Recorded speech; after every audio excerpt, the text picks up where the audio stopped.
नमस्कार मित्रांनो, टेक्निकल नॉलेजमध्ये आपले स्वागत आहे. आज आपण बघणार आहे महावितरण आणि महापारेषण परीक्षेसाठी अत्यंत महत्त्वाचे प्रश्न व त्यांची उत्तरे. तर चला सुरुवात करूया. आजचा पहिला प्रश्न आहे, जूल हे कशाचे एकक आहे? तर जूल हे पोटेन्शियलचे एकक आहे. दुसरा प्रश्न आहे मित्रांनो तुमच्यासाठी, इलेक्ट्रिकल पोटेन्शियलचे SI एकक कोणते? तर इलेक्ट्रिकल पोटेन्शियलचे SI एकक जे आहे ते आहे व्होल्ट. तिसरा प्रश्न आहे मित्रांनो, ओहमच्या नियमानुसार वेगळा पर्याय शोधा.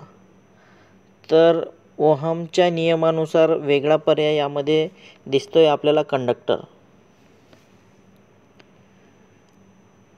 चौथा प्रश्न आहे मित्रांनो, गॅसमध्ये करंट कोणामुळे वाहतो? तर गॅसमध्ये जो करंट वाहतो तो वाहतो electron positive ions and negative ions. पाचवा प्रश्न आहे मित्रांनो, विद्युत चार्जचे एकक कोणते? तर विद्युत चार्जचे एकक आहे मित्रांनो कुलांब.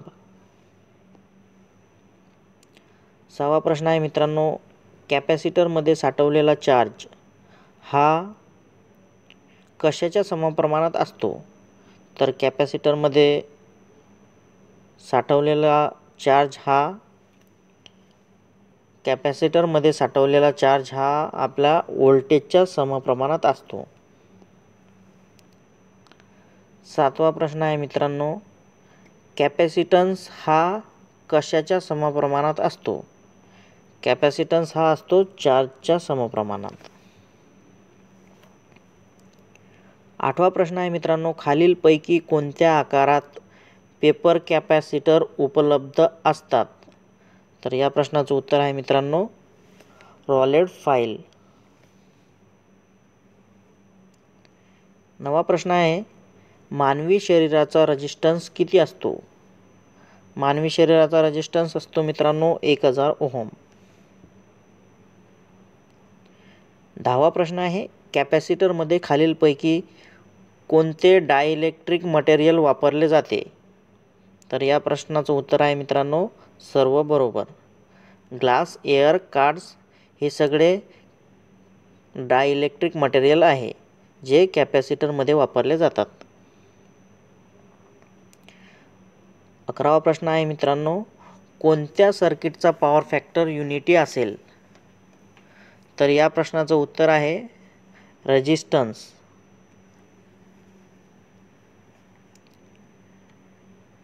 क्वेश्चन आहे 12वा, RLC सिरीज सर्किटचा पॉवर फॅक्टर. RLC सिरीज सर्किटचा पॉवर फॅक्टर हा युनिटी असतो. 13वा प्रश्न आहे, ट्रान्सफॉर्मरच्या विद्युत चुंबकीय घटकांचा पॉवर फॅक्टर हा 0 असतो. ट्रान्सफॉर्मरच्या विद्युत चुंबकीय घटकांचा पॉवर फॅक्टर 0 आहे.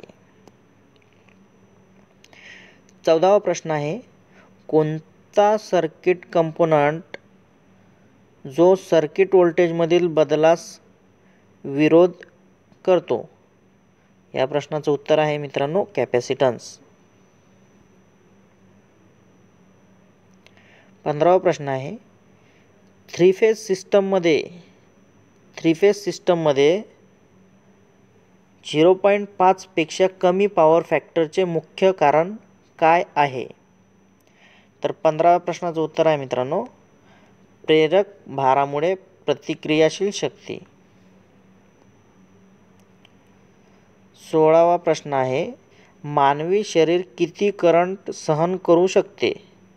वर्तमान सर्वात सुरक्षित किंमत 3 सेकंदापेक्षा जास्त काळ वाहून नेणे म्हणजे? 16व्या प्रश्नाचं उत्तर आहे मित्रांनो 9 मिलीअँपिअर. तर 9 मिलीअँपिअर करंट जो आहे तो मानवी शरीरातून वाहून सहजरित्या नेऊ शकतो. 17वा प्रश्न आहे, संवेदना सस्पेक्टन्सचे एकक काय आहे? तर या प्रश्नाचं उत्तर आहे मोह. 18वा प्रश्न आहे, AC सर्किटमध्ये वीज वापरली जाते. AC सर्किटमध्ये वीज वापरली जाते. या प्रश्नाचं उत्तर आहे रेजिस्टन्स. 19वा प्रश्न आहे, कंडक्टर करंट वाहून नेल्यावर त्वचेचा स्किन इफेक्ट परिणाम फ्रिक्वेन्सीवर होतो. 19व्या प्रश्नाचं उत्तर आहे खूप जास्त. कंडक्टर करंट वाहून नेल्यावर स्किन इफेक्ट खूप जास्त फ्रिक्वेन्सीवर होतो. 20वा प्रश्न आहे, स्टारमध्ये जोडलेल्या थ्री फेज संतुलित प्रणालीमध्ये जर लाईन करंट 125 अँपिअर असेल तर फेज करंट हा किती असेल? तर फेज करंट हा 125 अँपिअर असेल, कारण स्टारमध्ये प्रत्येक फेजचा करंट हा सारखाच असतो. 21वा प्रश्न आहे, 400 व्होल्ट थ्री फेज वायर स्टारमध्ये जोडलेल्या असंतुलित लोडसाठी न्यूट्रल बिंदूला व्होल्टेज किती असू शकते? तर या प्रश्नाचं उत्तर आहे 20 व्होल्ट.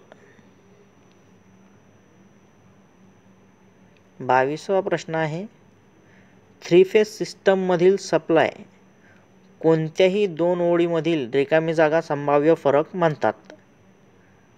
तर या प्रश्नाचं उत्तर आहे लाईन व्होल्टेज. थ्री फेज सिस्टममधील सप्लाय कोणत्याही दोन ओळीमधील संभाव्य फरकास म्हणतात लाईन व्होल्टेज.